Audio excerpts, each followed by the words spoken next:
Disclaimer: the following podcast contains zero affiliations with the NFL, NBA, MLB, WWE, Disney, any other streaming service, or your Aunt Karen's book club. All views, opinions, wild takes, and bad bets are strictly those of Doug and Jeff, and honestly, we probably wouldn't take credit for half of them if we weren't recording. If you're easily offended, this may not be your safe space. But if you are into bourbon, beer, busted parlays, pizza, and people saying what they actually think, welcome home. Questions, complaints, love letters, or hate mail, send them all to Degenerates and Gentlemen at gmail.com. Hello and welcome back, everybody, to the show, Degenerates and Gentlemen. Hello and welcome back. It is June 17th. I'm Jeff. I'm Doug. How are we doing today? I'm good, Jeff. How are you doing, buddy? I'm doing all right. I want to talk real quick. NBA Finals. Oh, yeah. Thunder up 3-2. I did call it. But they haven't been as dominant as I thought they'd be. It's not an exciting game to watch, despite... It really isn't. I mean, we've gone on why we don't really care for basketball right now. You know, basically they're playing football with a round ball and then just shooting it. But I mean, even Stephen A. had to answer for playing solitaire during one of the games. There, he claimed it was during timeout, but he was caught on. Yeah. Well, it kind of shows like they're close back and forth, but they're not really with much substance. It's whatever. Yeah, there's nothing to it. It's kind of, in my opinion, it could be honestly the fact of the low market cities that both these teams are from, but it's like going down to the local park and just watching two random people playing basketball and you have no idea and it doesn't look good and you just don't care. Well, the Thunder have a young team, and hopefully as the years go on, some of these guys will stick around and we'll have something to build off of here. But yeah, right now, no, I'm not enjoying this basketball. I mean, the Thunder. I still think they'll win this year. I believe they'll win it in the next game, but I think they're kind of hitting their stride. I think they'll win the next game. I think that's completely realistic. Speaking of winning and winners, from lush lawn care to full property upkeep, Hoagland Property Management keeps your home or business looking its best season after season. Reliable, professional, and local. Call 518-222-0018 or email info@hoaglandpropertymanagement.com today. Guy still does an amazing job in my house. That's good stuff. And we're getting into that season where your grass is going to grow faster and faster. Oh, yeah. And his whole crew, they're always out everywhere. Connor's a really, really great friend and confidant for me. Funny enough, I saw his crew out at Walmart like 2 weeks ago. They were doing the flower beds at the parking lot. And I'm like, that's when you know you made it. Like, oh, yeah. And it sounds stupid, but it's like that. This small town Granville. It's like, we got one guy who made it. Let's all go study. See what he's doing. And what he's doing is working his ass off. That's what it takes. But let's start with NASCAR. I want to start NASCAR today. I really want to talk my NASCAR. You know how I like my NASCAR. Yeah, so let's talk you want to talk the Viva Mexico 250? Yeah, they did more than just left turns there. They also went right. It's good stuff. Someone went right into the wall. I like it. Welcome to the big leagues. Touch real quick. Daniel Suarez won the Xfinity race. It was rain. He started dead last after wrecking his car in qualifying. Jeff, I'm sorry I didn't put that on your note sheet, but I just thought of it. It really wasn't exciting. And the fact he won, there's been a lot of thought that was that kind of set up some way. I would think motorsports is probably the hardest sport in the world to, set up, but... Right, and there's too much passion in these guys that would come out. Yeah, I was like, I don't think it was set up, but it is just kind of weird how he had a rough start to the race too, and still somehow managed to come back and win. So hey, congratulations to the local Mexican hero that was or is Daniel Suarez. Jeez. Well, because they kind You of say that like the cartel got him. No, they have a new Mexican hero. They should embrace the man who won the Mexico City Viva Mexico 250. Shane Van Gisbergen, SVG. The man dominated. He won by 16 and a half seconds. That's a pretty big length there. Well, just like this show. Yeah. But I've heard it's handleable. He did a great job. Yeah, it's unlike me. Yeah. Let's see. Christopher Bell basically he finished second. He was like, dude, the guy. He's faster than me. Yeah.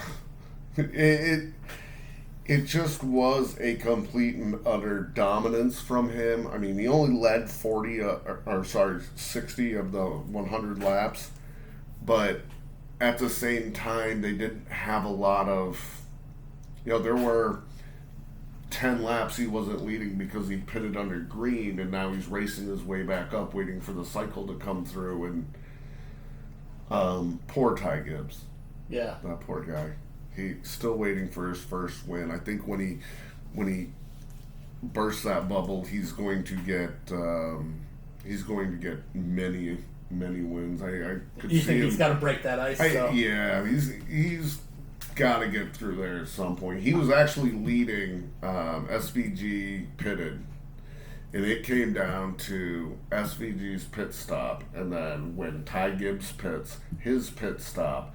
And that would be your comparison of where they would be, right? First and second.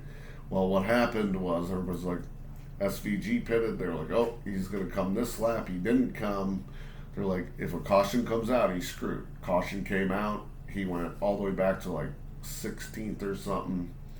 And that ended his day. He couldn't really recover from there at the end of the race. Like, they're like, well, he's done it this time, he did it earlier. It's like, yes, but early in a race, you can't expect it out of the guy. Yeah, but it's easier early in a 100 lap race that is I think it was 2.25 mile track, something like that.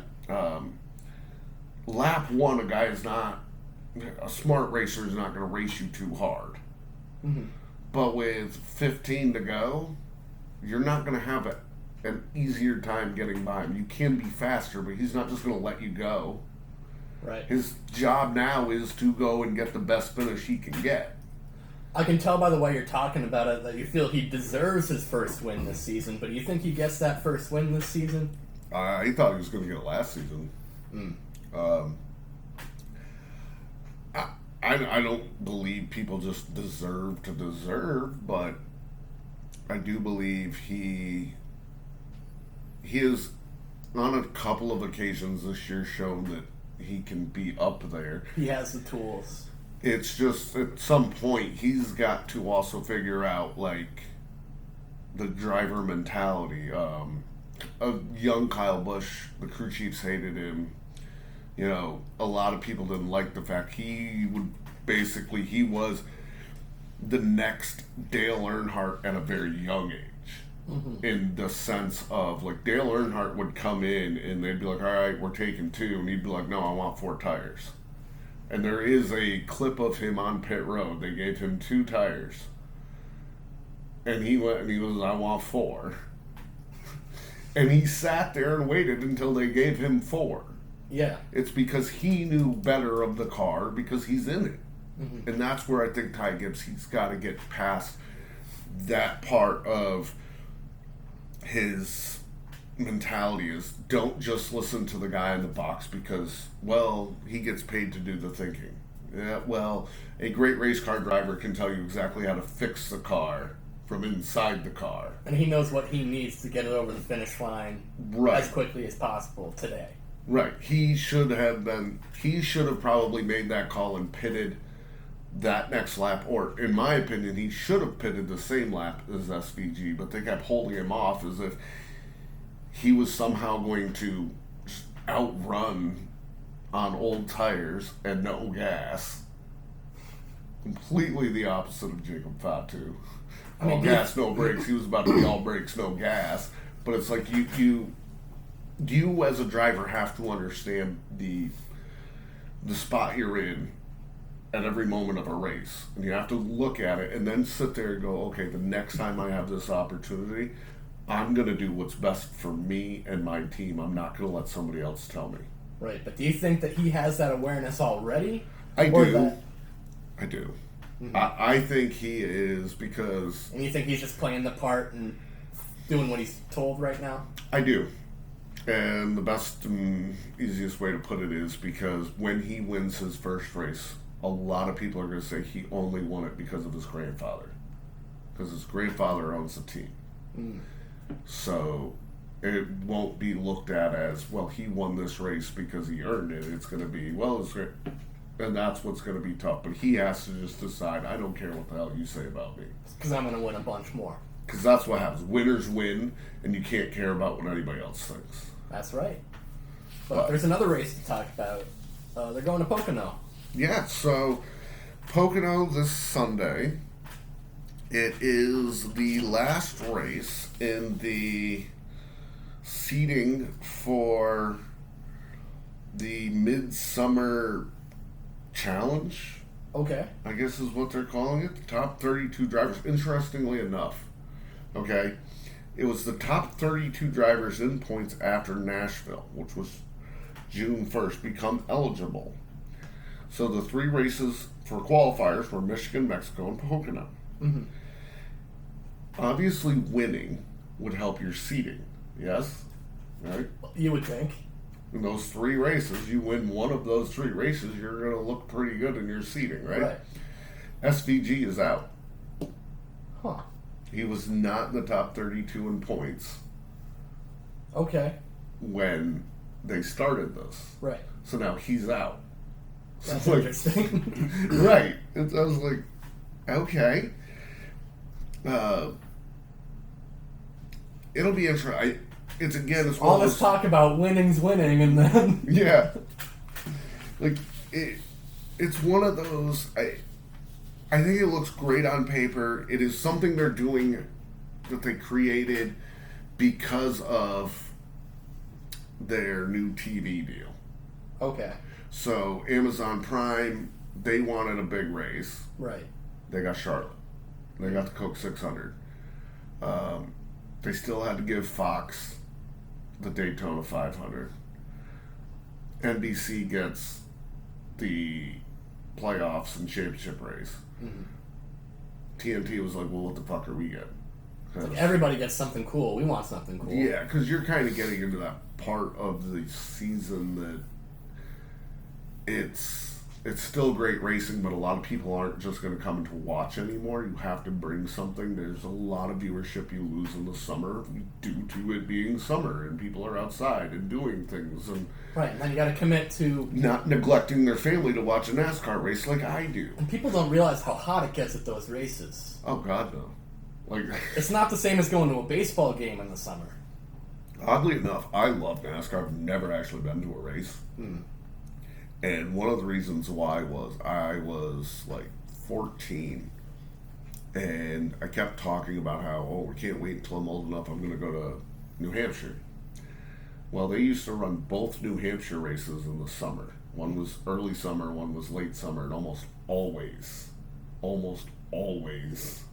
it was 90 degrees there. Yeah.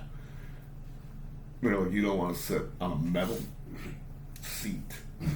For 3 hours. For 3 hours in the sun.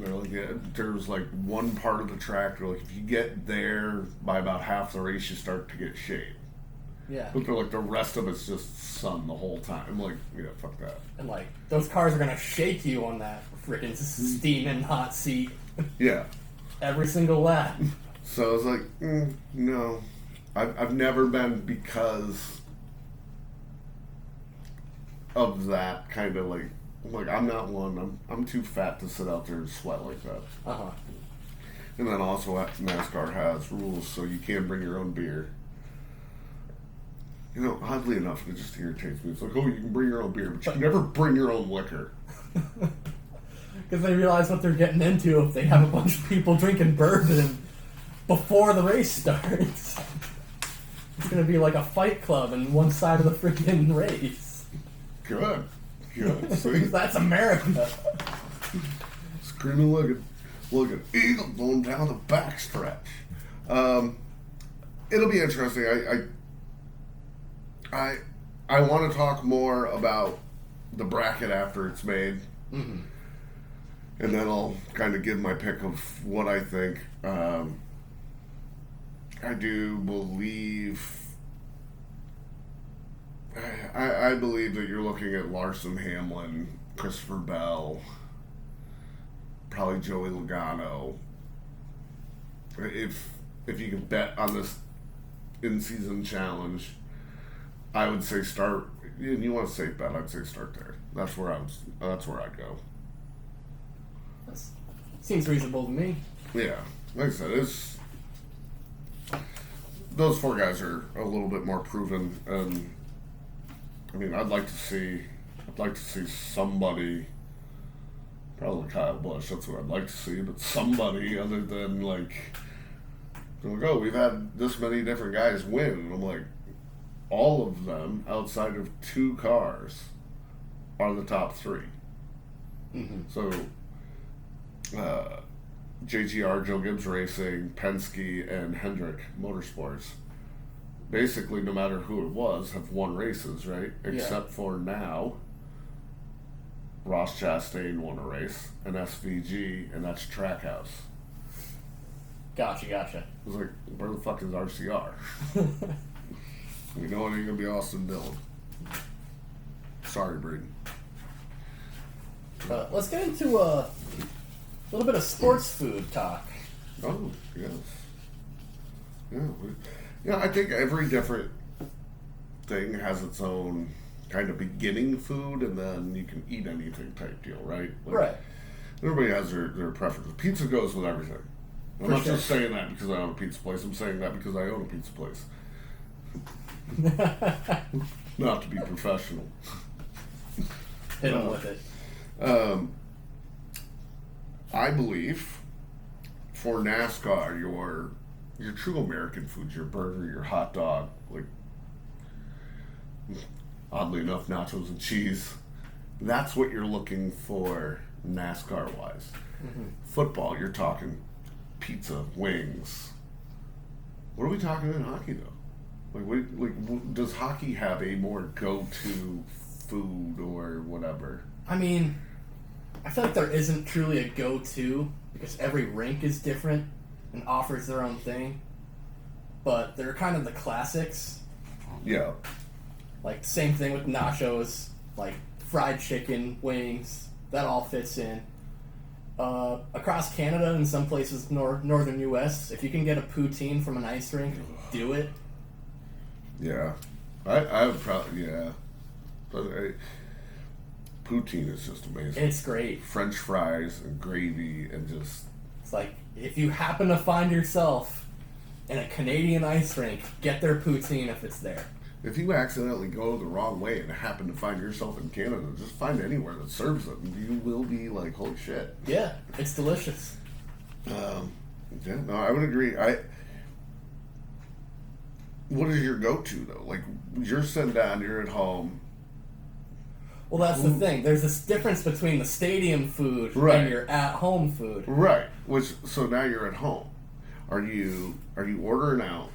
Are you making something? Are you freezer section at your local grocery store?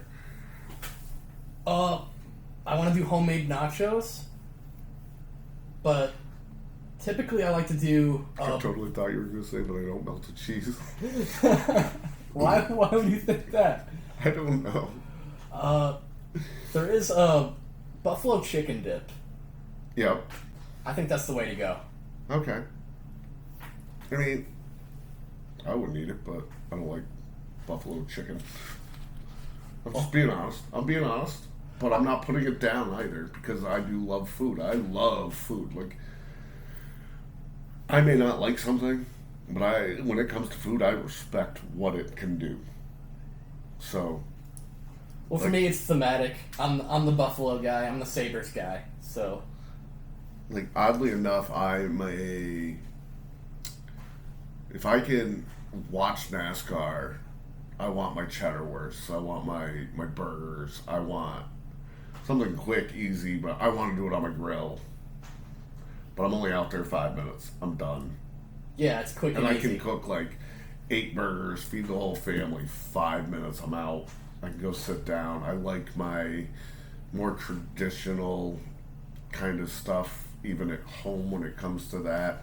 When it comes to football, I like my pizza. With football, I like my wings. And I don't really think there's a bad snack per se with football, but there might be. Well, you're right. There might be. Tom Brady's out with a new snack. What's he got? He's got vegan gummies, goat gummies. You're fucking right. There's a bad snack. Yeah, there you go. I found it. Nothing says true American hardcore pigskin football like your vegan snack. Your vegan gummy. Is that what you're saying? I think that's what it was. I didn't write everything down, but I mean, good for him. It's great, but I forget the name of the service, but it was also available exclusively through some delivery service. I'm gonna pick on vegans as a chef. Okay, as a chef, I'm gonna pick on vegans. God forbid you want flavor in anything. But oddly enough, that's involved with Tom Brady. That launched on the 4th of this month here in June. Yeah. David Beckham also launched a gummy this month, yesterday, through Target, called Be Up. It's honey snacks, honey gummies. Now, are these regular gummies or are these like CBD or something? No, these are just like regular old gummies. I was just curious. I mean, Dave would probably eat them. I mean, Maybe. they're probably worth a try. I don't know. I won't knock it. I can pick on vegans because I understand a little bit more about food and flavor, and I have a great mental palate. So it's odd when I get told that what you are eating is healthier than normal food, when if you look at the ingredients that are on some of these things, you're trying to figure out how to even say the word. Right. So it's like you're telling me that this chemical, you won't eat this and this because. But I'm gonna eat this chemical meat substitute. Right. That's where I get a little like, okay, now you're just being like weird. But not that there's no good substitutes. There is, and I do this. This lady hasn't come in a while, but she would come in. She's vegan. She would come in, and she'd bring her own cheese. Okay. And how do you feel about that? I didn't care. Seems reasonable. I didn't care, and I gave her a discount. Mm-hmm. Because I'm not using my cheese. Right. So I didn't care. She was always, whenever she ordered, I had to add a couple of minutes to her order just because we wiped down the whole service. You know what I'm saying? Like, we wanted to make sure everything was cleaned up and basically free. That's just kind of where I sat on that. I've had some people that are lactose intolerant, same thing. They bring in their own cheese. I'll give you a discount because I'm not using my product. I'm not going to charge you the same price. I think that's wrong. That is being a money-hungry business person. That's being a goddamn dirtbag, un-American, communist bastard. Like, I'm all about... And you see it every goddamn day. You do. And I'm all about, as long as my bills are paid, I get to do what I love. I don't care. Because I don't gotta work. I get to work. That's the difference. I get to do what I love to do. Every day. I do it 7 days a week. I bitch about it a lot. But that's just who I am. I bitch about everything. Jeff, you know this. Yeah. You've known me forever. I bitch about everything. Well, with that attitude, you got our full support, Doug. Hungry? Call Indulge Pizza in Granville. Fresh, hot pizza, wings, subs, and more. Made to order and always delicious. Order for pickup or get it delivered with DoorDash or Uber Eats. Indulge Pizza, the only time your family agrees on dinner. Sound like you're going to say in Doug Pizza. Well, I had a moment there. In Doug we trust. Ooh, I should trademark that. You should. That's good stuff. But anyway, let's move on to what I believe has become weird. You getting all stretching out and everything. Damn. Y'all are getting ready for some shit now. Jeff's going to be throwing it all out there. Jeff's got hockey. Yeah. And we're gonna discuss hockey. I watched these games. Yeah, these are some good games here, Doug. No, they were some of my favorites. So let's talk about Game 4. Actually, before we actually get into the games, can we just talk about what the series looks like right now? Absolutely. At 3-2, Yeah. and how Florida's winning, and how I haven't heard from Ed. He messaged me a couple of times, giving me some grief, and I haven't heard from him since, Florida's been Florida. Mm. They're Well, you'll have that. riding. Well, we're never going to give up on the team here, Doug. You know that. Shout out to Ed right there. Yeah. Good guy. Good He guy. is a good guy. Yeah, we got some games here, Doug. Game 4, tightly contested again. This was a fantastic showdown. So, I bet on this game. I was like, the Oilers are going to win.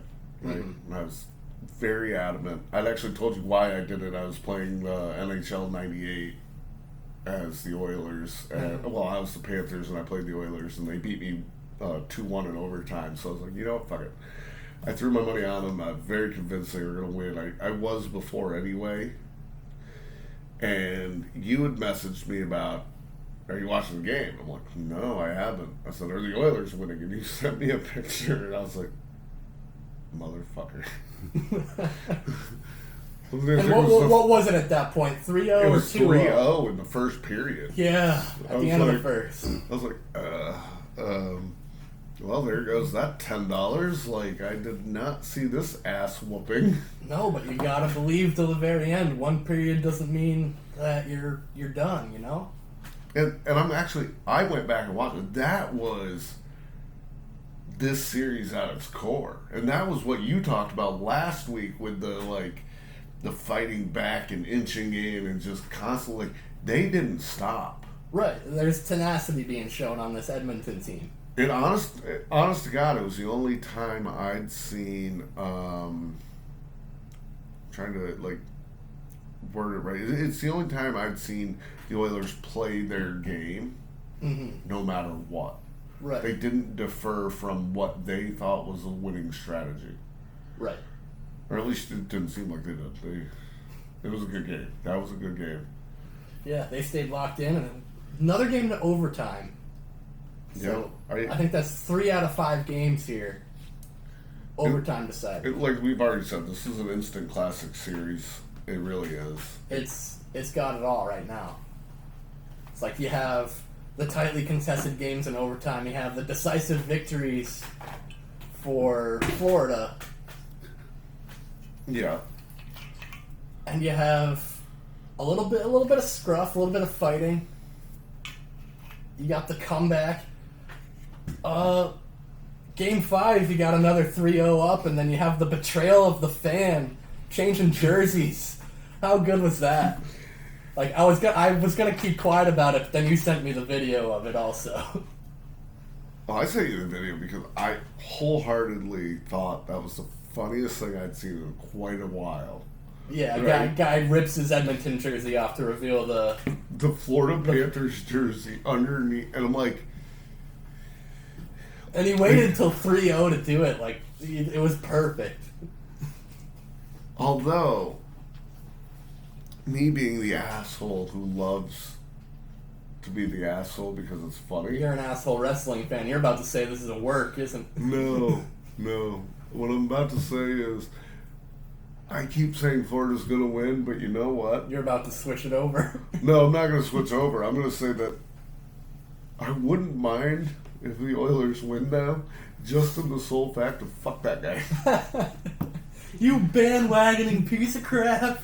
Get out of Like, here! I don't mind.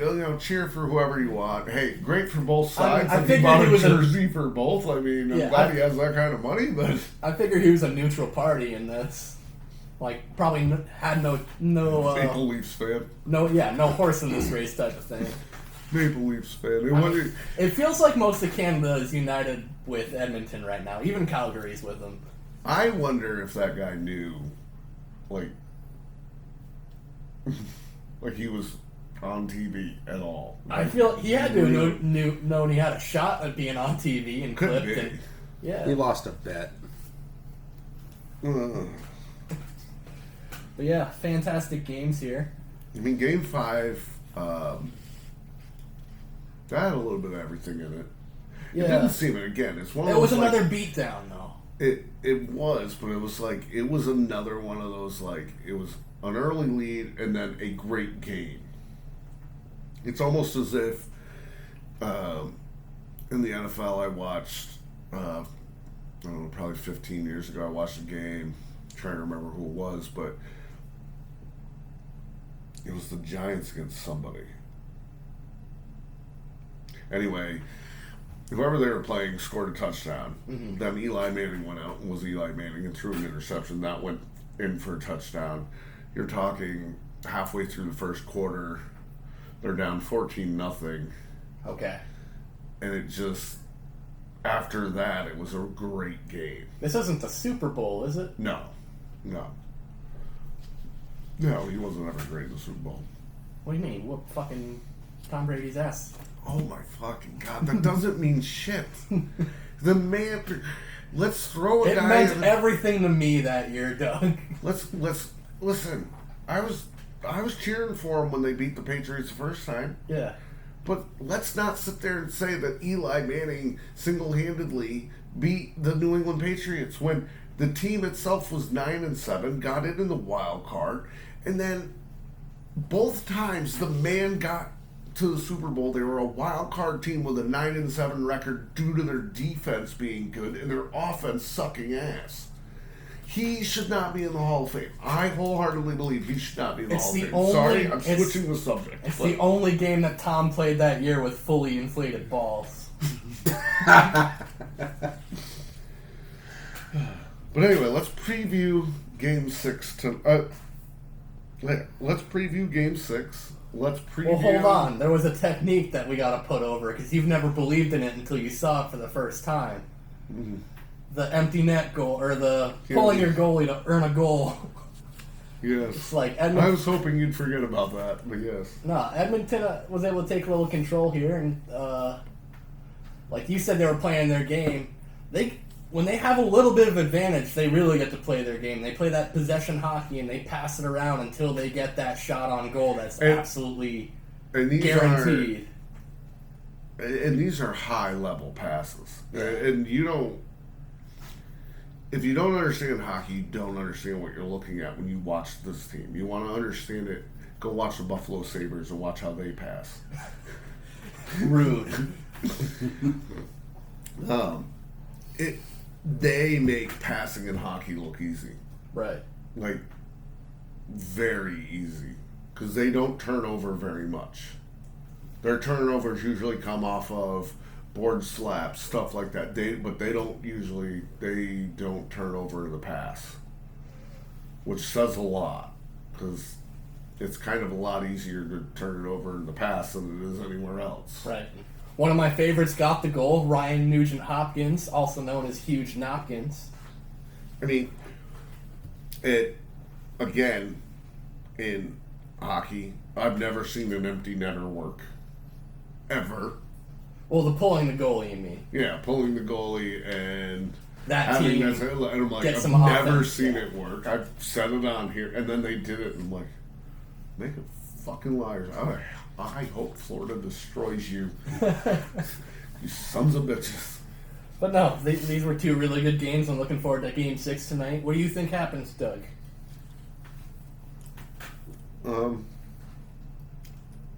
Honestly, I hope the Oilers win. I'm being too. honest. And I don't really have, we don't have really anybody in the fight. You're Sabres, I'm Bruins, but like, I want Game 7. I want big Game 7. Because big Game 7 is going to either be Friday or Saturday night. And then, I think that's going to be a massive, big fight feel. Thing is, though, I think if Edmonton wins this game tonight, this goes back to Rogers Place, and I think they win Game 7 if there is a Game 7. No. Panthers still win this series. Listen, you're not going to change my mind on that. We can be talking about this next week when the Panthers win, and I'll tell you, I told you so. I mean, I will admit that I underestimated the Panthers this year, and I underestimated the acquisition of Brad Marchand. I think everybody did. Like, I have been seeing left and right people saying how basically the Boston Bruins traded Brad Marchand for a pack of gum. And we are talking a guy that is right now the front runner for the Conn Smythe Trophy. That MVP. In your opinion? No, in a lot of people's opinion. So, I'm just as smart as those people. I mean, they're not hockey people either, but still. But they are talking about this, and they are touching on, like, he has played his absolute best series of hockey in his career in this series so far. Without a doubt. He showed up. He had 2 goals in this postseason going into the series. He's acquired 6 more goals in this series so far. 5 games. And I'm not talking just the goals. Like, one of the things you hate about Brad Marchand is, he's a dirty player. Yeah. Oddly enough, I looked a lot of stats up about him. He is the most suspended player in hockey in history. He deserves more than he's gotten, too. But in this series, everybody says how dirty he is, and he really hasn't been that dirty. I mean, he's had a few moments, but not like he's done before. No, but he could play probably 10 seasons in a row of clean hockey, and I wouldn't forgive him for what he's done. Well, I know, because God forbid you ever admit that the greatest player to ever lace on a pair of skates. Like, do you hate the second greatest player too? Wayne Gretzky? Like, do you hate him? Let's not bring the great one down into the Martian. No, we're gonna now. This is a great segment into my trivia question for you. Oh boy, here we go. Dreisaitl, I think I'm saying his name right. Draisaitl? Yeah, there you go. McDavid, Messier, and Gretzky. They all have 3 or more 30-point postseasons, right? Okay. What else do they all have in common? Messier played for the Oilers? I'm asking I'm going to go with they all played for the Oilers. They did. Oh, all right. They all did this with the Oilers. Heck yeah. That was good. That didn't take too long either. I thought we were going to play some music or something. You got me worried there when you said you had trivia. I heard it. I was like, no shit. And of course, and they still suck. Doug, these are the 2 best teams in hockey right now. Connor McDavid is not getting his Stanley Cup this year. I think he is. Or ever. I think they're going to buckle down and get it. I think he doesn't. And I think they will do the same thing that every other team does when they get mad because, well, we gave you 2 years and all this money, and they trade him. Oh yeah. No, I think they're going to keep their composure tonight. I think they're going to get the first. I think they're going to get the opening goal. I think they're going to hold the lead for the whole Tonight? night. Yeah. What are we going to bet on this? Beats me. We got to bet something. Let's see. Bottle Evan. Bottle Evan to what? Okay, so you're zero gravity. I was just going to go like bottle for bottle of the Evan. Okay. A bottle of Evan. but the big bottle. Sure. You know, Well, what's that, like $35? It's 30. Okay. Like 31 maybe. That's reasonable. 32.56 with tax. Here.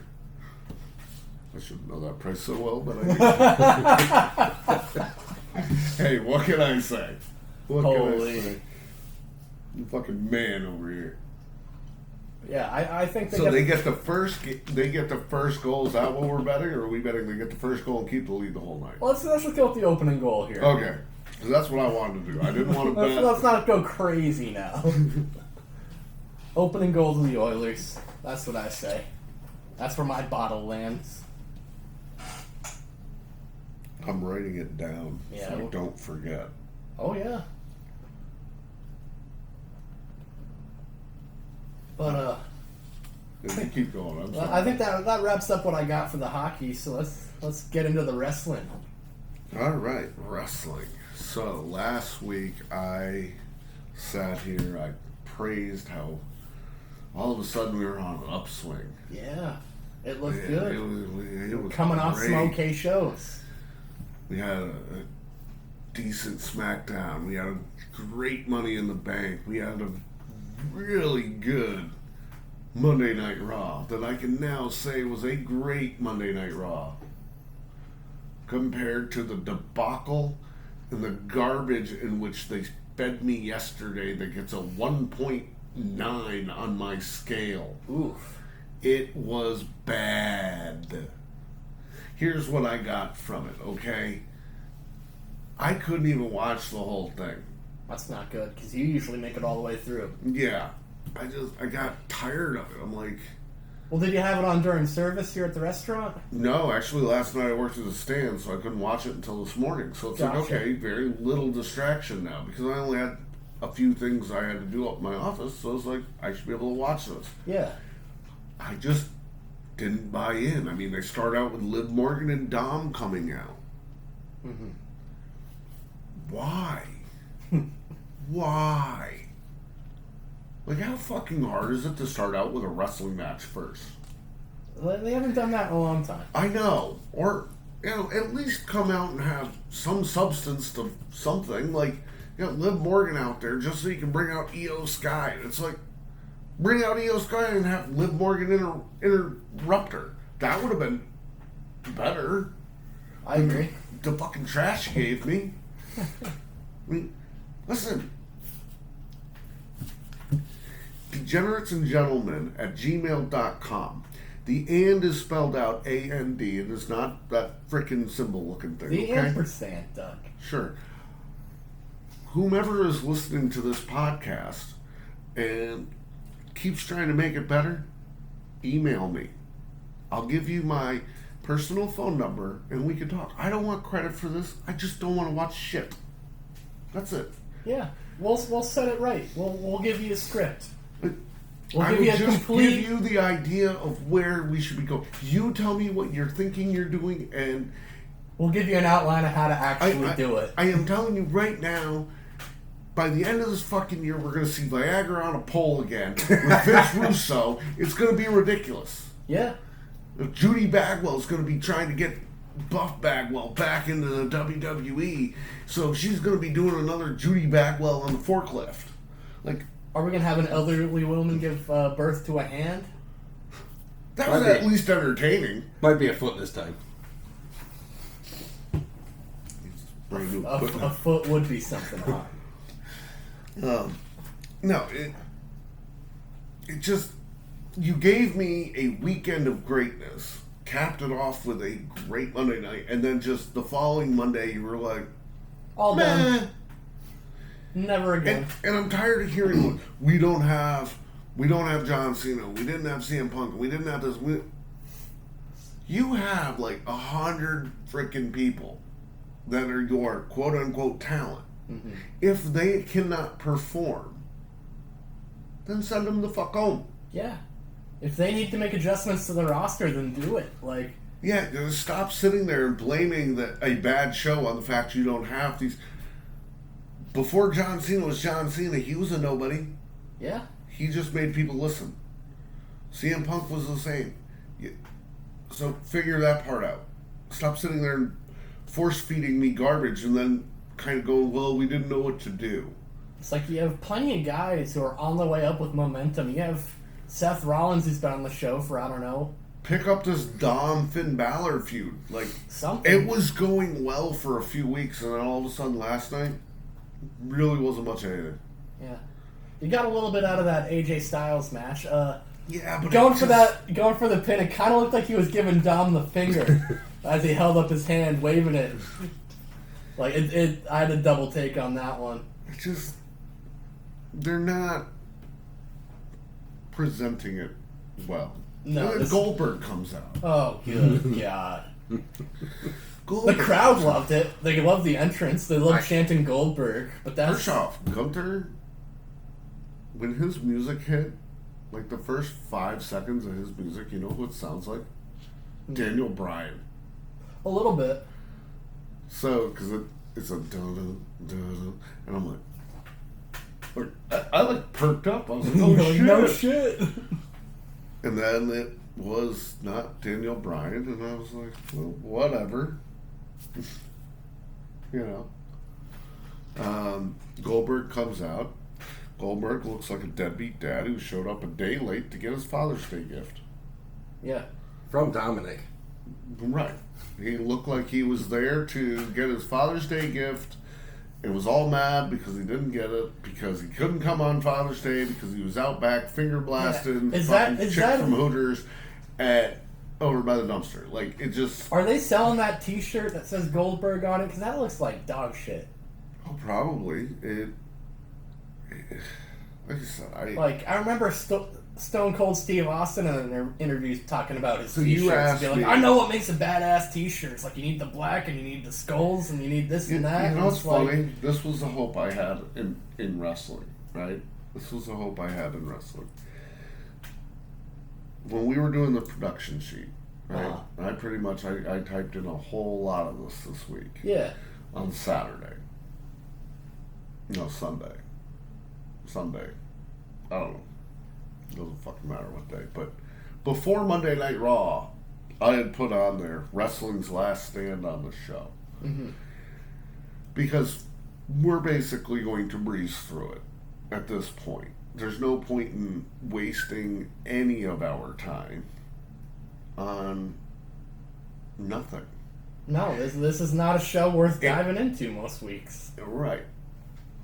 If you would like a little bit more substance, a little bit more back of the wrestling every couple of weeks this summer, I'm going to be putting out another podcast called Kick Out at 2, where we will dive into what's going on today, what's happened before, and where the fuck we all sit in the midst of it all. Mm-hmm. I'm not going to sit here and put down performances or the people, but I am going to put down the work, the match, the whatever. I do respect what they all do. I know what it's like. But I'm not going to sit here and say that we need to waste our time and our listeners' time listening to me get riled up and start bitching about how horribly bad they do this shit over and over and over again. I mean, it's why we all wind up drinking so much. You know, it could be a component. So that's why it's just weird. Like, I just knew it wasn't going to be good. So it's just like, fuck it, we're done. Yeah, I hear you. But if it gets good, we'll bring it back. I'm with you there. For 1 week, and then we'll get it back. Yeah. Keep your ears to the ground for Kick Out at 2 this summer. And it's just so fucking funny. Like, how can you sit there and be this multi-billion-dollar company, and now all this other crap's coming out? Oh, Vince McMahon's buying back the WWE. It's really not hard to find this kind of information. Vince McMahon sold all his stocks of TKO that he had left last week. Okay. So, how is he buying it back? Like, Seems more like he's getting rid of it all. it these people just, they go on and these people are, I call them Dodge riders. Oh yeah. A lot of these people that you listen to on TikTok, Facebook, other podcasts, I call them Dodge riders when they start saying shit. Okay, I get that term from all the years in NASCAR. There'd be the same, like, three people would write Dodge is coming back, Dodge is coming back, Dodge is coming, and Dodge would never come back. Mm-hmm. But see, the thing was Dodge left NASCAR and then wanted to come back, but didn't really want to come back. They really were not going to spend the money. Right. There wasn't really negotiations. Right. It was just more of like both parties were like, well, we'd like Dodge like, back. And Dodge was like, I cool. wouldn't mind going back. Yeah. And these people would be like, oh, Dodge is coming back. It's like both parties agree to it, And so what it's got to be happens- happening. and so what it is it's like, I'm just going to put out there that Vince McMahon's buying TKO, and if he does, he does. If he doesn't, well, I had false information. It's not hard to get this information. If you have an iPhone, there's an app on your phone. It comes with the phone. It's a stocks app. If you click on that stock app, you go into search, type in TKO, you can see literally a week ago that if you spend the 100 and, I mean, I'd have to look at it right now, but probably 170-ish bucks, you can buy stock into TKO. If you buy stock through the right party, all depends, but if you buy stock into the right party, you will get an email when massive shares are being sold. I got both the stock app, and I got that email. That's how I know about this. So how's a man who just sold all of his stuff, all of his shares he had left into this company, how is he buying it back? I mean, Beats me, man. that'd be like me going, hey, Jeff, you want to buy my restaurant, and you buying it, and you running it, and you paying me, let's say, 10% off profit, right? Mm-hmm. And then I decide, you know what, instead of 10%, I'd rather you just pay me money. Pay me off, and I'll go away forever. Where the fuck am I now buying it back? Right. But it's just, let's throw shit on the wall. But before we get too far away from the stock conversation, Meta came out recently saying they're going to be adding ads to the Messenger app for the first time. Mm. I know there's a lot of people who aren't going to be done with Messenger.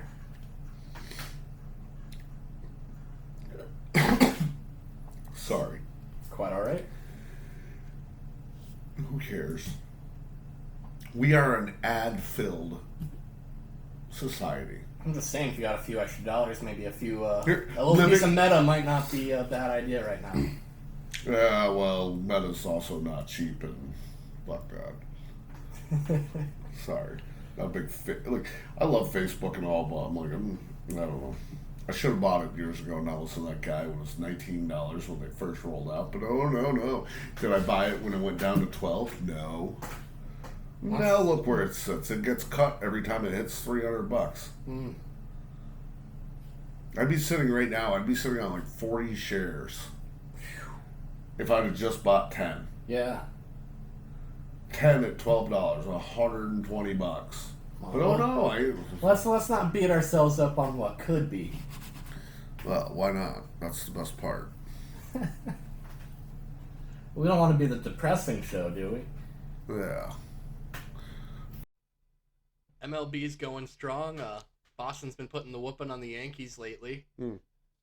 Hasn't been the most fun thing for me to watch, but Well, who cares, right? Like, it sounds horrible. It's still early, but also if you look at the standings, it kind of means nothing. who cares until the All-Star break, right? That's kind of how I look at baseball. They need to figure out a way to make baseball relevant early and often. Well, I think part of that's being tested out on this softball league. That's and I'm hoping so. And I haven't watched the softball league yet. I keep wanting to, but then I don't get the MLB network. It's not an option for me to have. I wish I did because I could be a little bit better about it because they only play a couple of games on ESPN and ESPNU. Uh, I actually have always loved the women's softball World Series. Like Mm-hmm. it's always been more entertaining for me. Right. Like, I mean, I'm not watching college baseball, but the softball, for Right. what it piques a little more interest. Like I can watch a little college baseball. I don't know. It's not the same. It's not. It's gritty. It's weird. I'm more interested in like the Little League World Series. Yeah. Like, it's fun. Like it. It's just weird how of all the sports, right? And when you look at like so of all the sports, right? So they do an NCAA women's tournament, but Mm-hmm. nobody watches it, right? Right. I They mean, do like they have all these other women's sports that like nobody cares, but the softball World Series is like ESPN's like number one rated college outside of football, number one rated college like sport that they have. well, I think this is why league is it's a good step in the direction for women's sports. Like, it's getting some good exposure, just with the backing of the MLB. Like, that's just a great platform for them to Oh get yeah. out there. Oh yeah. But Sorry, I had to take a drink oh, there. we're doing great here, buddy. Yeah, But running I mean, crazy.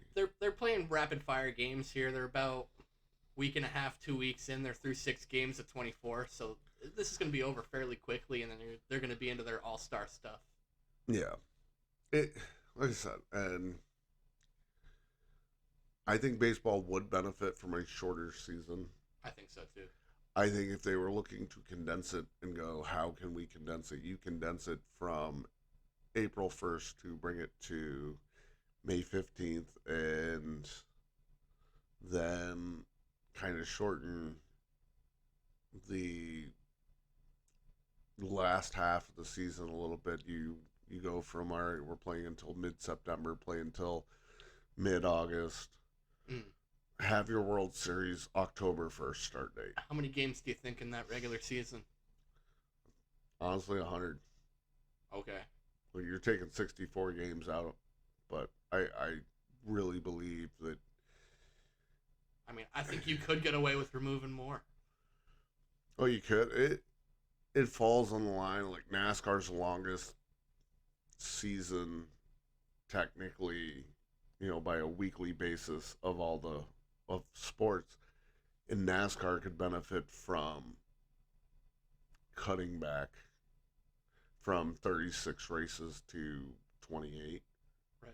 I mean, early on in this MLB season, you see a lot of not sellout crowds. You see empty seats at a lot of these games, Right. and like I feel like you could strike a better balance of People needing to go because there's only 100 games that they're going to get, and 50 of them are going to be home. right. It's like I'm not 100% sure if 100 is that number, but the number Right. is lower than what it is now. Oh, by far. By far. 102. 101. 101 actually would be a great, like, because again, that gives you that one game, like 99, Mm-hmm. right? Given an odd number because that means that you're either going to have a winning or a losing season. You can't No fall tie. at a You can't right. tie. Yeah, you can't be a You 500 team. yeah, you're going to be one. You're going to be the other. The NFL does that. The NFL has their season is set up. You cannot fall at 8-8 anymore. Right. They've changed it. You are either You will fall on one side or the other. yeah, you're either 10-7 or 9 and what is it 9-8, 8-9, whatever. Like you don't have that 500 team anymore. Right. By the last game, you cannot. You either had a winning or losing season. There's no like, well, we were average. I believe that sports need to look at that in the sense of get away from what you consider the average. And the NFL's getting into like a way too long season. You think so? I wholeheartedly believe, like, how much more NFL do we need? Your product is great. However, what is the NFL doing? The NFL is looking like the WWE. It's oversaturating you with its product. You have games Thursday night, Sundays, Mondays. Come December, you have them Saturdays, and on Christmas and Thanksgiving, and it used to be 2 games on Thanksgiving, and everybody was happy because you had 1 game at noon, 1 game at 4. Everybody got to watch, and now you got 3 games. Mm. Christmas has 2 games, and you're trying to figure out where you're placing these games and where you got to watch them, because we're watching them on Netflix, we're watching them on Amazon Prime, we're watching them on Peacock solely, we're watching them on this and that, and I don't mind the jump around. I have all of the things, and I'm a little bit more up to date on all of these different kind of ways you watch. But to like a more elder viewer or a more casual viewer, like this is a pain in the ass. well, just in the normalization of, okay, if I'm watching the Christmas game on Netflix, okay, which last year was the Chiefs, and the game goes a little over, and then we're kicking off the afternoon game, and that's over on Amazon Prime or whatever it was on, right? Right. You can't switch back and forth that easy, and that's the thing. Like, you are either a viewer of this game or a viewer of this game. You're not flipping back and forth. Right. At that point, you need 2 devices to watch. Right. And I mean, have I? Yes. I am a diehard NASCAR fan, but I love football. The thing is, NASCAR takes prominence in my life. It will. I've just love it more. Just not by a lot, but it edges out the football by just that but much. That doesn't mean a year ago when I didn't have a restaurant and I was off on Sundays, I sat my fat ass home. I had NASCAR on my TV. I had NFL Red Zone on. Believe it or not, the TV that's up in my office used to be at my house and used to be another TV in my living room, and that had Red Zone on it. Right. Every now and then I would flip it the other way if they were racing at a track that it was like, I don't need to watch the whole thing. I'd rather see some big plays. I will watch the whole thing. Like, if all my boys were over and whatever, we would have football on, and I would pay more attention to the NASCAR. But it's hard to flip back and forth when you have many different streaming services. Right. And it's not a knock to the services. It's not a knock to the NFL. It's a knock to, we need to figure out a way in which somebody needs to create a way in which these streaming services can all be found in one spot and easily switchable. Not a 3-minute load-in time. Yeah. I mean, that's the hardest part, because again, you're switching from here, so you're going to switch from this game to this game, and it's 3 minutes load-in time. Right. Whether you're switching, and that's exiting this app, right? That's exiting this app, entering this app, getting onto the game. Because, I mean, they load quick. That's not the loading. I'm talking just the switching out and moving around. That's where your focus right now should be more on and Amazon should really jump on this. They have the money. They should jump on let's create a better Fire Stick than the Roku. The Roku's probably your best way to do it. My phone's ringing upstairs. Yeah, I hear that too. I don't think it's coming through this, so. No, but it's just funny. 1 o'clock in the afternoon on a day I'm closed, and I've been closed since I opened on Tuesdays, and here we are. Yeah, maybe we'll collect another voicemail out of it. Oh, I had a good one from the other night. I didn't record it, though, but It was a call in, and I know I'm changing the subject. I'm sorry.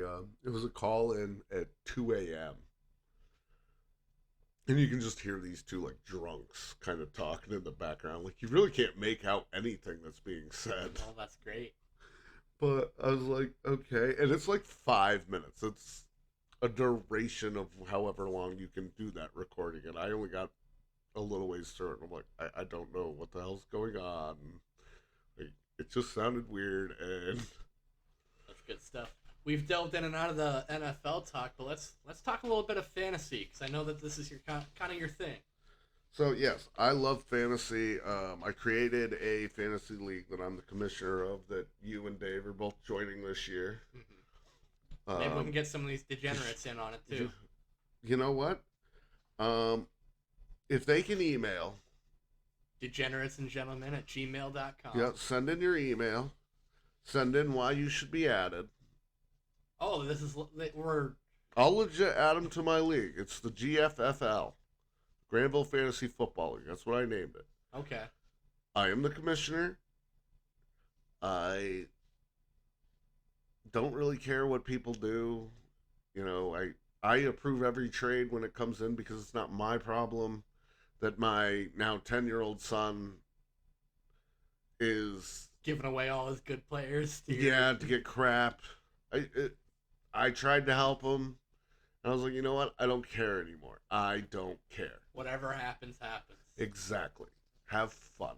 So when I pay off Dave for all his good stuff, you're not gonna get mad when you lose.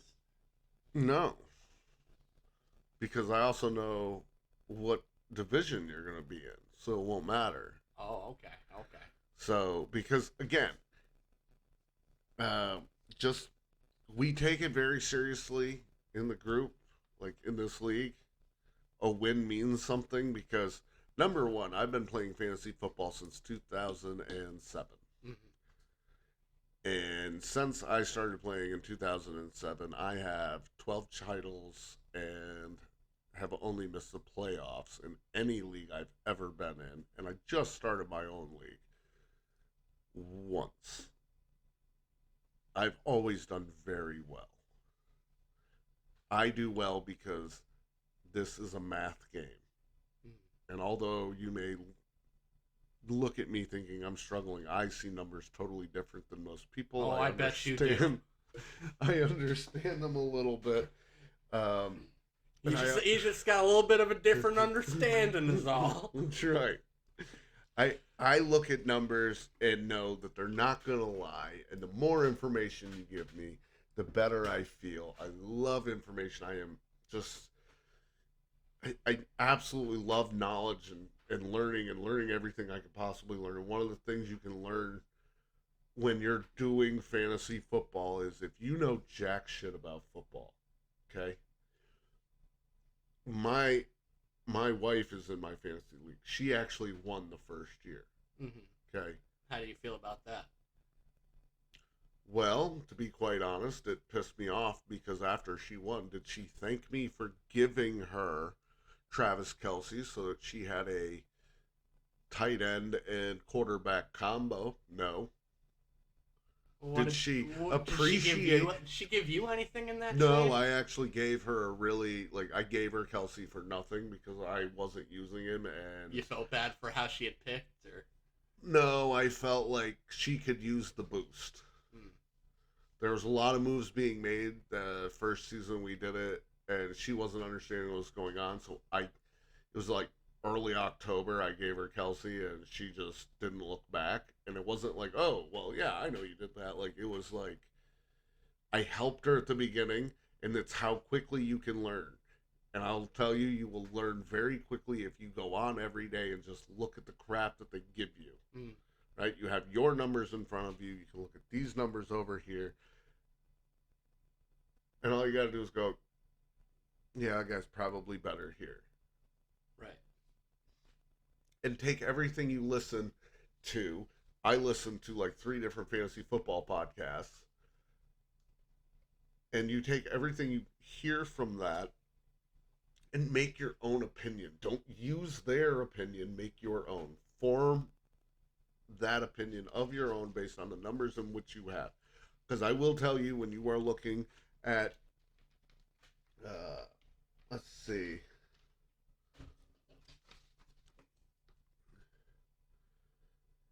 Cade Otton, he is pick number 206 on a way too early draft kit board. Okay? Okay, yeah.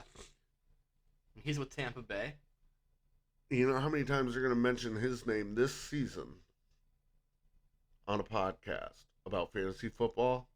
Probably not a lot. However, Cade Otton, he is a 6.0 weak tight end. It doesn't sound like a lot, but it is. Those 6 points are the difference. Tight ends suck. You have Travis Kelce, George Kittle, and then it just falls off. Mm-hmm. It literally falls off from there. So you need the tight end position to be covered under a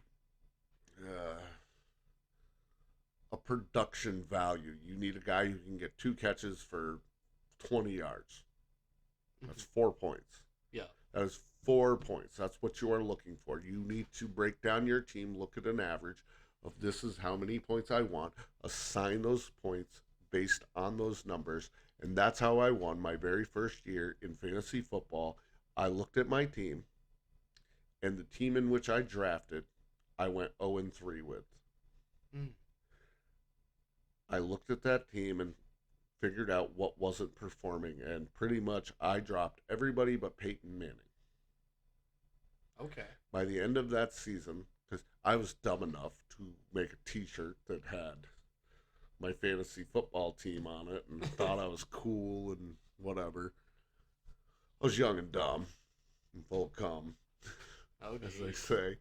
I thought it was Whose cool. cum is it, Doug? It was my own. I'd only had one kid at the time. Mm.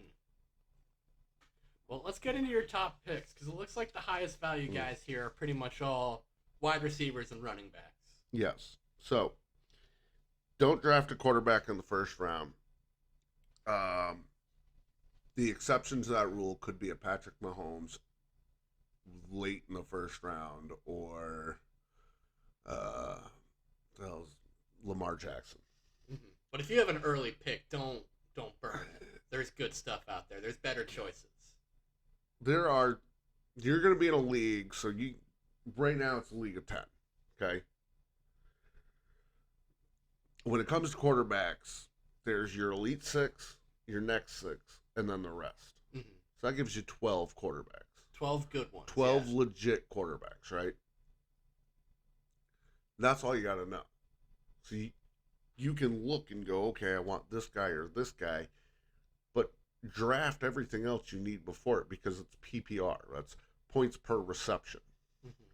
So in a PPR league, every time a player catches the ball, that's 1 point.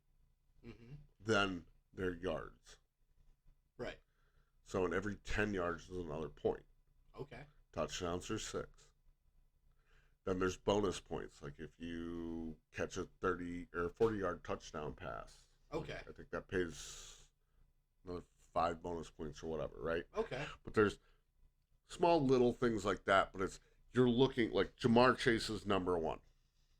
I am a huge Jamar Chase fan. Okay. I will not get Jamar Chase if he goes number 1. Because I know I'm not drafting number 1. Mm-hmm. Okay? I know that. I haven't set the draft order yet, but I know I'm not number 1. I think I'm number 7. I have it written down upstairs. Okay. Because I base it on, so it's a snake draft. Most drafts are a snake draft. What a snake draft means is you have the first pick in the first round. You will have the last pick in the second round. It snakes back and forth. Colton won the championship last year. He gets to pick number 5. That sounds good, right? I mean, that's in the middle, right? It is, but number 5 is the worst place to draft. Because as the snake goes, you're hitting. You don't ever change your spot. Right. Like, you can't draft Like you can't sit there and go, okay, Amon-Ra St. Brown, who's number 10, right? Let's say you still have Christian McCaffrey and Amon-Ra St. Brown.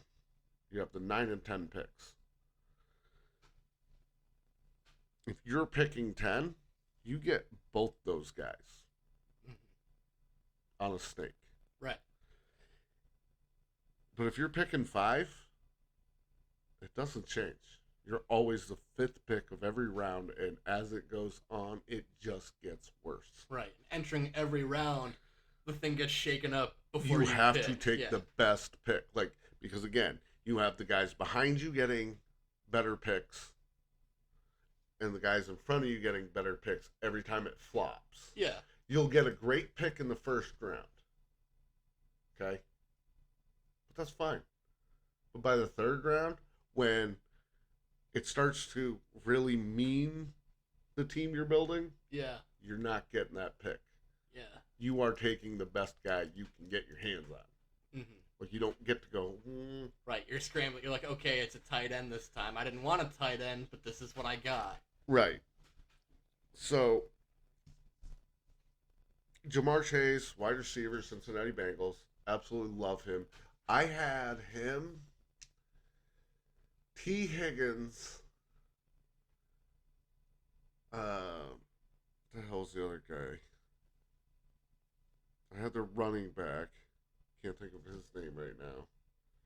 And Joe Burrow. I had 2 years ago, I had almost half of what you could get for the Bengals on my team. And you should never do that. Okay? That is not smart fantasy football. Take a quarterback and wide receiver as a combo. That's smart football. A quarterback, 2 wide receivers, and a running back all on the same team, not a good combo. Yet that group was unstoppable. Like, I'm a huge Jamar Chase fan. Bijan Robinson I've had on my team. I've had Justin Jefferson on my team. The top 3 picks, I can honestly say, numbers-wise, are great picks, and that's where you want. Mm-hmm. Saquon Barkley, I can tell you this. He had a great year last year. Do you think he'll have another great year this year? No. God, no. There's a lot of argument about... He got paid. That's different. He got paid. Football players are notoriously known for when they get paid, they're done. They don't try as hard. He got everything. He got his ring. He got his yards. He got his money. So you think he's a made man and he's not going to try no more? Right. And what's I'm not saying he's not going to try. I'm saying... Have they changed the ruling on the tush push at all? Nope. They were the only team. They were the only team that could really make use of it. Still there. So they voted on it. I think it was Green Bay that was getting mad. Funny enough, this year it was Washington that put it in because that's they used it against Washington to beat them to head to the Super Bowl. Yeah. They needed 24 votes out of 32 to pass. Yeah. Getting rid of it, and they got 20. I know they fell 4 votes short of whatever it was. They got 20.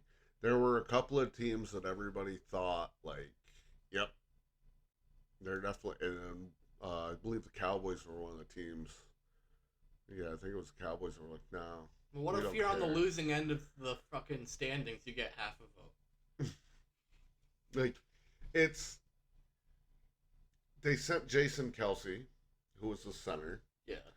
So the Eagles sent him to go lobby with all these owners and people like why it should stay there. And that's why they got what they got. And I'm like, fucking people are dumb.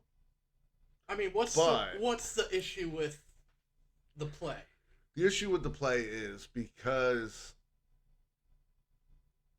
everybody goes, well, they just want to get rid of it because it works so well. That's not the issue.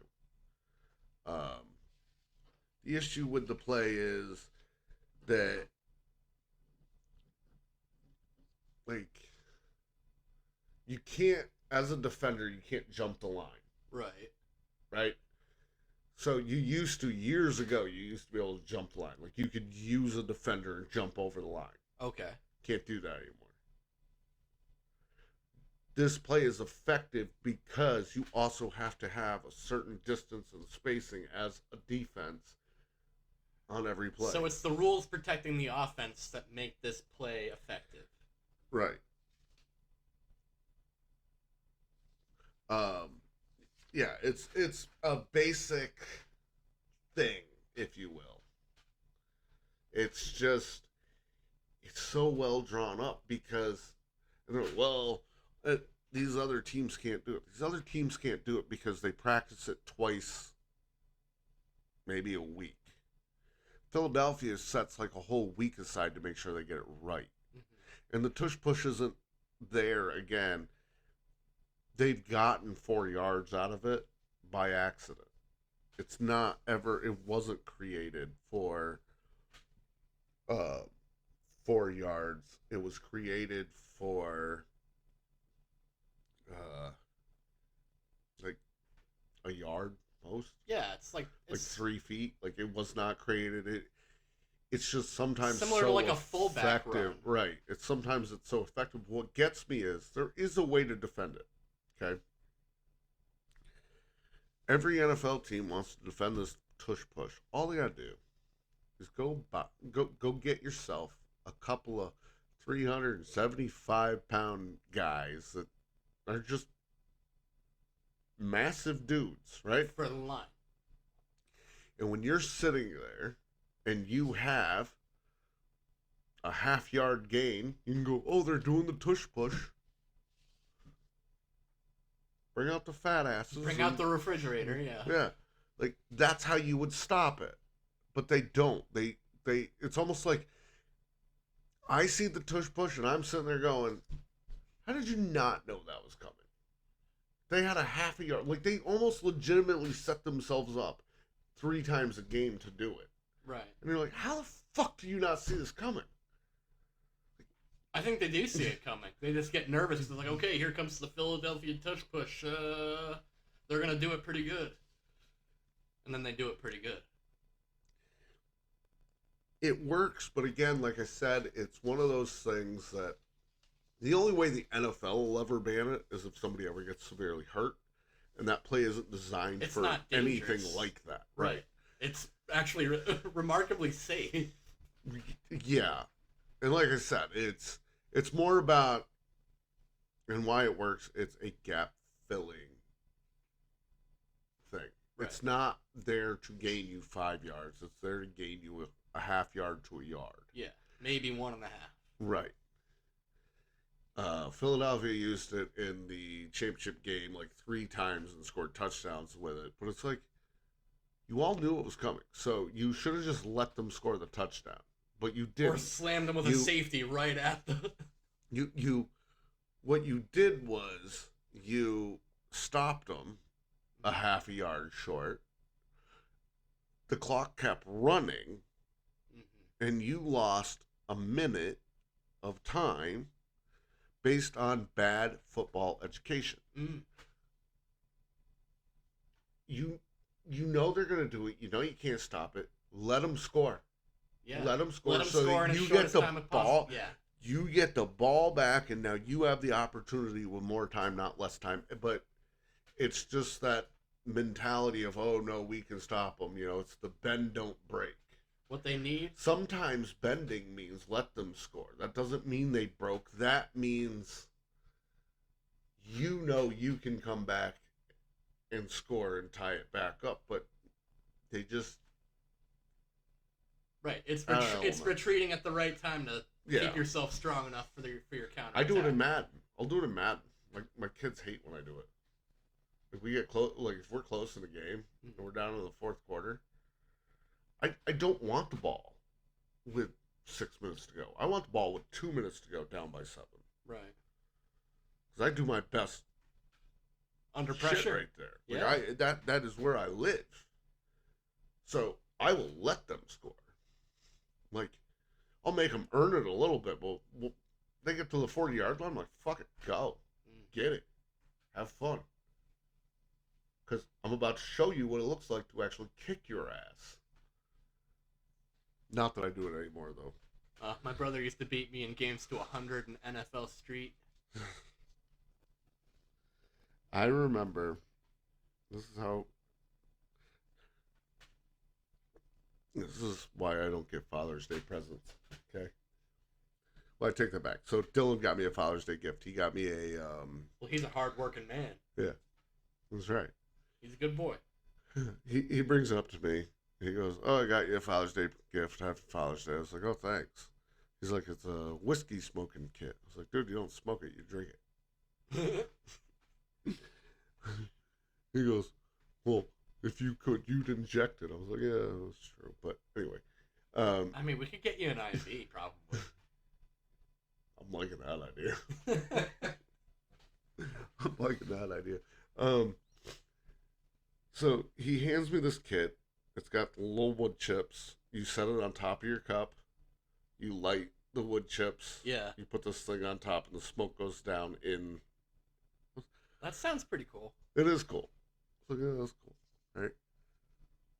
Colton's like, I have Father's Day. Right? So now I'm going to give you the substance of it. Colton busts his ass. He works hard here. I actually gave him a little bit of a raise. Like he worked very hard. He is in the running. He is very close to being promoted here. He's a good supervisor. He does everything. He doesn't have to be asked. He doesn't have to be told. He just knows what to do. I'm not working for him.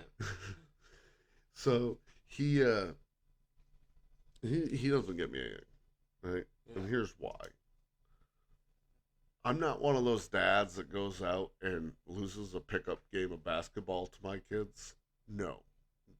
You challenge me. You want to play me in a game of basketball.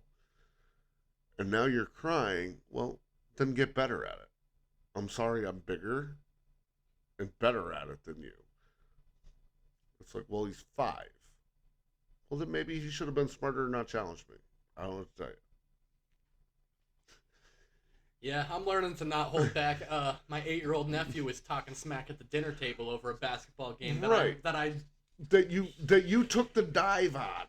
He halfway through, he's near crying at me, saying, "Going, you need to take it easy on me." And then then you take it easy. Hour and a half later, here we are. Here's all the smack talk. That's not me. I'm like, fuck that. So years ago, I played Colton. In Madden on his Xbox. No, I'm not an Xbox guy. I'm a PlayStation You're guy. Undefeated on your system, though. That's right. But I played him on his. You hit the breaker when you start to lose. So I'm playing Colton on the Xbox. I was the Miami Dolphins. He was the 49ers. Okay. I kicked his ass. 102 to nothing. Do you remember how long these quarters were? They were 5-minute quarters. He could not stop me. Okay. I was beating his ass like a Congo drum. Like it was horrible. I remember actually sending a picture of the score to a former coworker of ours. And he was like, "You're a fucking asshole." Like, hey, he challenged me. I didn't walk in and say, "Let me play." He was what, 13 at the time? Well, he was like 8 at the time. Oh, okay. It was like 8 years ago. Yeah. I mean, he is just about... You could see the tears swelling up, but he was trying to ignore it. I just beat him. Yeah? You feel good about that? I do now. You know why? Why is that? Because the last time... now you can't beat him? Because the last time I played him was on his system, and he puts it on all Madden. I'm like, I go on pro. He's like, "What are you doing?" I'm like, "I'm playing my level." He goes, "Well, that's not my level." It's like, we're gonna play the real game today, Dad. I'm like, okay. Okay. So I throw it on all Madden. I think he beat me like 28-14 or something. Hey, just remember, that's not him playing better. That's the computer playing better. Oh no, when you play all Madden, you control everything. Yeah, but you can only control one guy at a time. Like if. That's why you have to switch. You have to be good. Uh huh. And then he was like, so, I don't know, a couple weeks go by. Him and Dylan were playing. This is 3 years ago. Him and Dylan were playing on the Xbox. I'm down on my PlayStation 4 playing a different game. And they're like, they come down and they're like, oh, you want to play Madden? I was like, no. We can play it down here on your PlayStation. I was like, fucking hell no. I ain't losing. I am undefeated on my own system, and I will not give that up. Hell no. My 10-year-old son wanted to play the other day. I was like, you can play the computer? On my PS5, I was like, he's playing on all Madden. I'm like, no. Mm-mm. Damn, all these kids are freaking training to whoop my ass. Yeah, exactly. But that's why I'm like, all these people, oh, you gotta go easy. You boost their confidence. Well, fuck that. Like, it don't last forever. I'm gonna beat them while I can. I fucking beat these kids down, and now look And at then them. they'll know to beat me as hard as they can when they can. Yeah, 10 years old, my son's like, I'm gonna beat your ass. Because he literally looked at me and was like, oh, what are you, scared? You're like, yeah. Like, no, I'm not scared. I'm just knowing that it's not gonna go well for one of us. Me. Oh, that's great. And I have that WWE 2K25. Right, how's that going for you? I don't mind it. I actually just started replaying my PlayStation this past week, Saturday. So Saturday I had Dave and Colton here. They did a great job. They worked very hard. I didn't have to worry about this place for a few minutes. But I was kind of getting lost in what the hell am I supposed to do now? Right. Because now I'm stuck home with my wife. Oh, dear. Yeah. So, thank God for the PS5. Yeah, so I was like, alright. So I played a little WWE 2K25. It's not a bad game. It's just, It's missing something. yeah. The modes are just like, they're kind They're of... too much. Is really what it is. You There's think just so?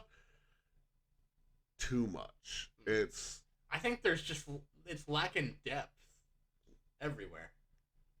it could be that. I mean, I I'm feel on like 2K24 myself, so we're playing two different games, but it's only 1 year I apart. feel like 2K25 is just, you want to unlock this guy, you gotta go into this mode. You want to unlock this guy, you gotta be in this mode. You want to do this, it's like It's all too compartmentalized. too much dicking around.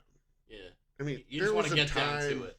There was a time on PlayStation that they had, I think it was WWF Attitude or whatever. It was like you picked one guy, and if you wanted to wrestle for the championship, you better have a clear afternoon because you got 4 hours of gauntlet match coming. Yeah. Because I remember, like, it was like a gauntlet match, and a gauntlet match, and they were not easy. And you had to beat like 10 guys, right? Yeah. And if you lost, you were out. Yep. No, it wasn't like, oh, you got to restart that match. No, you were fine. It's game over. You could click restart, right? Let's say you got to the championship match, right? After and that you 4 lost. hours in the afternoon on Yeah. a blazing hot sunny day. You could restart it, yes, but not the match. No. You're starting it the brought playthrough. your ass right back to the beginning. It's like, you want to make this an 8-hour session, bud? That's what I should have said. Are you sure you got 4 more hours in you? Motherfucker. Damn it. Not again. No, it's kind of missing something, but I have PlayStation Plus. I saw Grand Theft Auto 3. I was like, I haven't played this game forever. I have the original game in a box. I have the trilogy collection. Yeah. I just don't have a PlayStation 2, but if I did, because I also have another game I'd love to play, Dirt to Daytona. But anyway.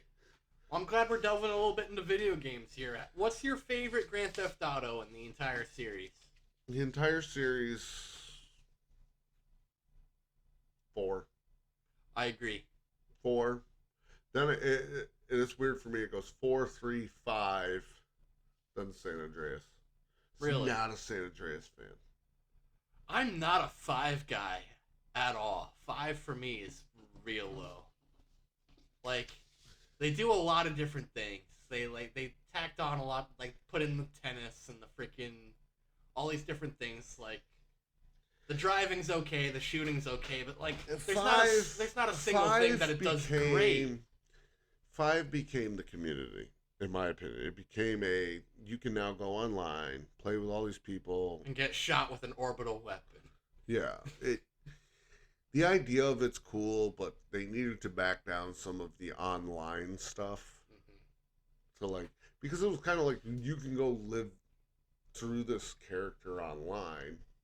It's like, okay, that's cool, but then it's like, oh, here's floating cars pack, and here's freaking lasers, and it just it's like if you weren't playing all the time and rich and getting a modder to feed you money, like you were getting absolutely leveled. I played 5 online when it was originally came out and was online, and it wasn't bad. But when they started just releasing all this other crap online, I got out of it because it was like you couldn't log in online and be online 5 minutes without getting killed.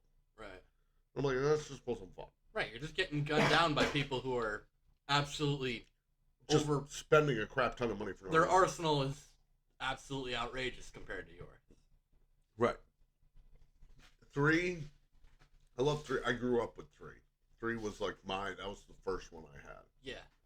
I was playing that when I was much too young to be playing that kind of game. I remember the tank cheat starts with 6 circles. I could probably bang out the rest of it if I had the control in my hand. Well, so oddly enough, I'm playing this game, right? Oddly enough, playing this fucking game. Wife's on the couch. And you're talking 3, right? Yeah, talking 3 on Saturday. Wife's on the couch. Pick up a hooker.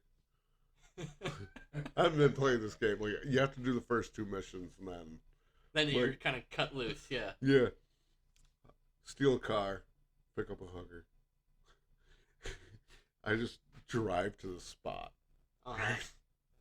And all of a sudden, you're It's like, what the hell? I was like, yeah. I was like, look, I got a hooker. She's like, how'd you know where to take them? I'm like, honestly, I can't remember, like, what I remembered. I just knew. And then you've known for so long that you don't know how you know. This is how great I am at the game, right? Hooker will cost you about $50 to $100 in the game. Oh my god, you know how much? Yeah, because depending on where you pick them up and how fast you can drive, it's $50 to $100. You can bang like 5 hookers in 2 minutes. You get them over to the spot, then they get out. You beat them with a bat, you get your money back. Mm-hmm. Okay? Wife's like, well, so I'm doing all that. She's like, I'm like, this is like my hooker wasteland.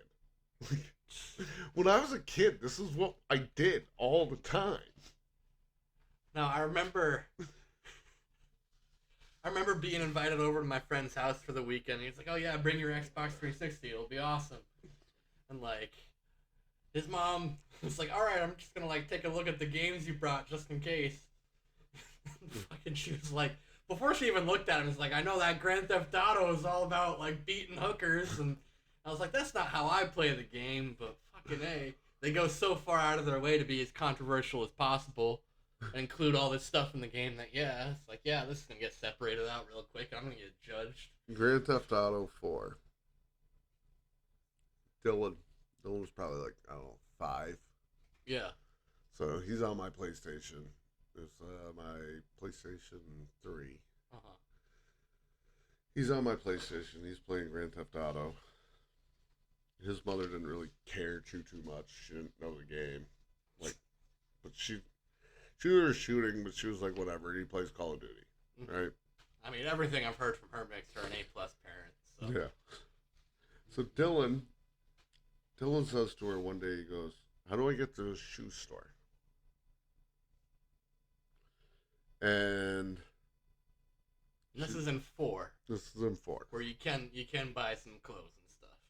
Yeah. How do I get to the shoe store? So his mother paused it. and she finds like where it is. So she's trying. She didn't know you could like put a little Oh, so pin she's drop. like, Yeah, she only saw where it was. she's and map finds it. questing him there, like Yeah. verbally. Yeah. That's good. So they get to the shoe store, and now I'm walking into the house as he's rolling up to the shoe store. And I'm like, "What are Okay. you doing?" Do you know which store in the game it was? Uh, Because like I don't there's remember the name of it. there's But the Russian one, there's like the mid tier one, and there's like the suits. So I walk in. I'm like, "Dylan, what are you doing?" He goes, "Well, I was across the town and I couldn't figure out how to get back here, but I had to be at the shoe store." He goes, "Have you been in here?" I'm like, "Yeah. What are you doing going in there?" He goes, "Well, did you know you can gamble in here?" I'm like, "Yeah." He goes, "And did you know there's naked ladies?" I'm like, That is not a shoe store, my friend. "No. No, it is not." The shoe store in which he referenced was the High Heel logo. Okay. He was at the strip club. So I'm like, what the hell? And his mother blew a gasket, and I was an asshole for. And I'm like, you told him how to get there. How is this my fault? I wasn't even home. I walk into him showing up. Oh, he played her like a funky fiddle with that, didn't she? Oh yeah, because he knew what he was doing. He just called it the shoe store. It's like that one, the shoe store. Yeah. The one shaped like a shoe, please.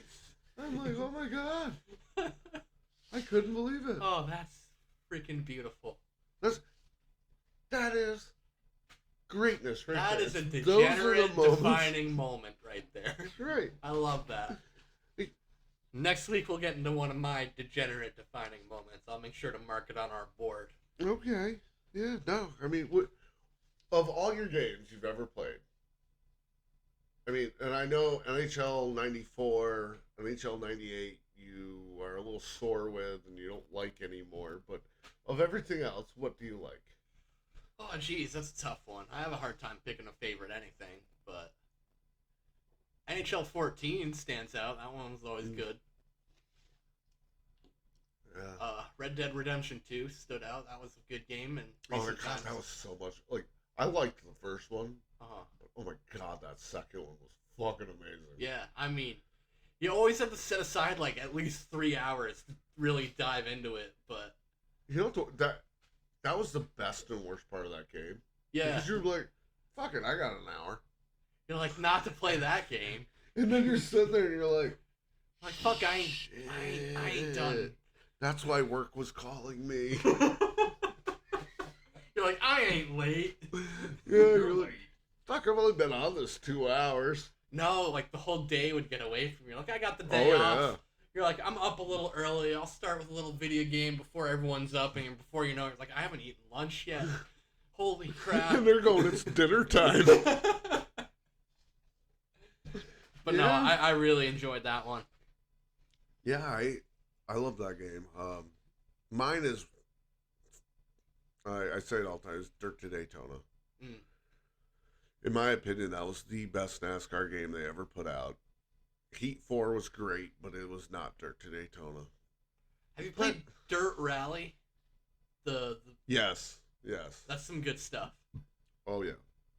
You ever played it with a steering wheel? No. Oh, brother, yeah. You got to do that.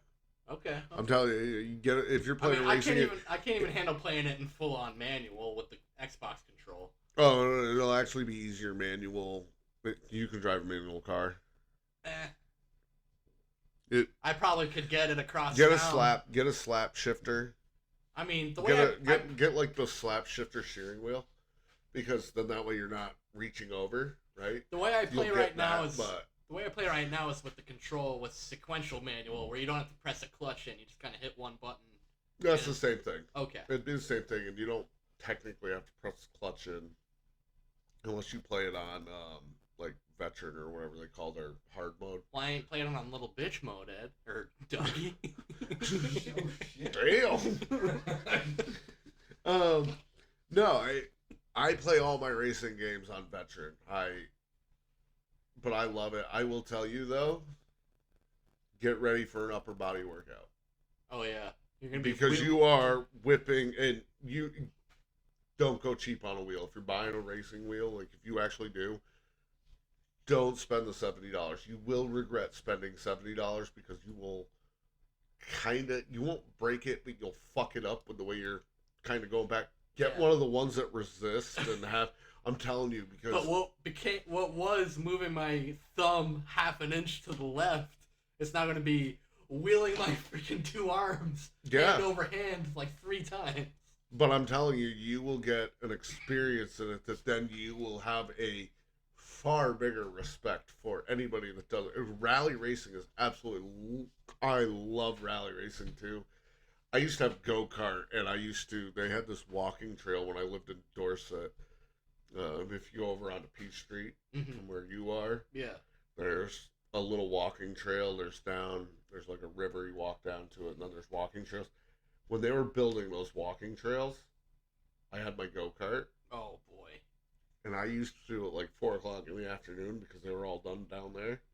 I used to go out and just rally my go kart. Yeah, there's some great trail networks in that area for like mountain biking. My or whatever you want to do. my ex-wife would flip the fuck out when I would come back with Colton, and he'd be like just smiling ear to ear, because like we were. Did I just catch you guys having fun? Because the walking trail, it's literally as wide as a go kart, right? 'Cause Yeah. it's only for like two people, man, right? Yeah. And you were probably hauling ass. Oh yeah, because I took the governor off and tuned it up, and I knew what I was doing. Gave it to her, yeah. I was sending it full bore, and Colton absolutely loved it. I made Colton wear a helmet, but But you were free balling. I wasn't gonna hurt much. Well, at the end of the day, what are you really protecting? But and it had seatbelts. He had a seatbelt on. Yeah. But it was just, look at him now. Yeah. It just, to me, rally car racing doesn't get any respect. It doesn't get respect in this country because nobody does it and gets it. Yeah. It's very rare to find any of it. But I'll tell you, you want to know what rally car racing? You live on the greatest rally car race track. Well, let's keep that quiet. I like keeping that spot to myself. I don't know where there you live, but that whole little the way it circles around. Oh yeah. My God, if you can beat feet and haul ass, let me tell you, you can go. I've done that circle in 7 minutes. No, my car's quieter now, so I don't even have to wake up I did the whole 7 neighborhood minutes when in I a do Toyota. it. I did it 7 minutes in a Toyota Camry. I'll beat that. Yeah, you should be able to. Just there's that one bend that has the field that goes down. Uh-huh. Yeah, be careful of that. Oh yeah. That one's a little tricky because you don't want to do that if it's loose. So you don't want to do that on a wetter day. You want it nice, dry, let it be compacted. Yeah, yesterday would have been good. When it rains, that corner can get a little tricky because you also have to know how to work your emergency brake. Oh yeah. No, I might need new rear brakes to beat that record, but I bet I could do it. I'm bad influence. I only did that because I was told I couldn't. That's how I feel about right this second. I want to show him 7 minutes. My ass. Like I said, other than that, the rest of it, there isn't a good time to do it, but because that is the hard part. I got lucky when I did it. The one time I did it, nobody was walking and nobody was driving. I tried it 3 times, but people are walking, they're driving, and then all of a sudden you're you become an asshole real fucking quick when you're hauling ass on a little dirt road. Yeah. And it's 75. It's a ritzy one, too. It's not just a dirt road. Yeah. It's like, the atmosphere's changing a little bit, but it's still what it is. Yeah. Yeah. But you got anything else, Doug? Herpes, but I don't think we're talking about that. I mean, that's not for everyone. It's a gift that keeps on giving. That it is. No, I think I'm good, Jeff. You? All right. What do you got? You gotta have something. All right, I got a little piece of trivia that you're not going to know, and you're going to be like, what the fuck, why do you even ask me that once you hear the answer? But we got onto the video games for a second, so I want to ask you, what is the highest grossing media franchise of all time? For video games? Yeah, for media. I don't know. I'm gonna have to like if it's video games. I'm gonna have to weirdly say Acclaim.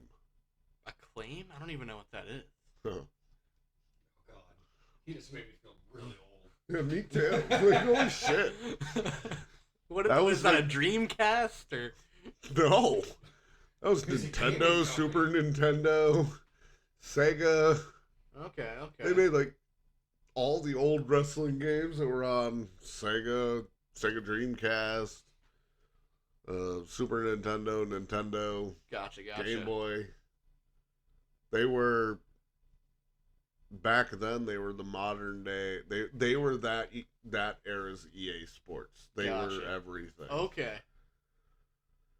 They're like the Troy Aikman. They actually might have done the Troy Aikman thing. Okay. Actually, yeah, I think they're. I almost think they did do that. I'd have to look that up, but they might have done the Troy Aikman. Okay, we'll have to double check on that. The highest grossing one's Pokemon. Oh, Like I that, didn't realize that was a whole media thing. yeah.